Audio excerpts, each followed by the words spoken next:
هل دي فعلا احلى بسبوسه قشطه في مصر؟ بسبوسه بالسمنه.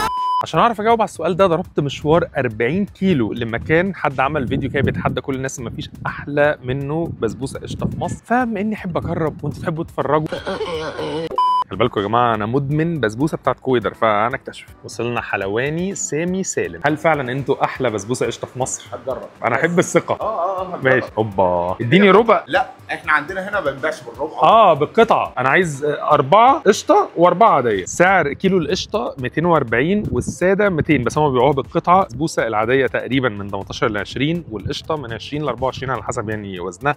كلام كتير، تعالوا ناكل بقى. ادوني جلافز بس البسه الاول. يعني حاطين طبقه قشطه اكتر من البسبوسه. بسم الله. ايه الهبل ده؟ ايه الهبل ده؟ يا جماعه مش طبيعيه.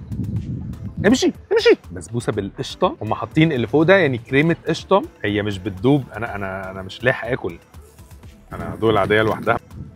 يا لهوي على طعم السمنه. لا يا جماعه، حد يجي يا جماعه. انا لوحدي هنا ولا ايه؟ مفيش حد في مدينتي ولا؟ اقسم بالله رهيبه. ده لا بسبوسه بالقشطه دي ايه ده؟ جربوا يا جماعه بسبوسه قشطه سامي سالم، موجود في مدينتي، اختراع للصبح. واكتبوا لي تحديات تانية والنبي، لو التحديات بالمنظر ده اكتبوا لي. سلام. لا لازم اديها لحد يفرح بيها، والله طعمها جامد، وكمان يعني هموت لو اكلتها كلها. السلام عليكم. بسبوسه بس ايه بالهنا والشفت يا باشا. بسبوسه. السلام عليكم.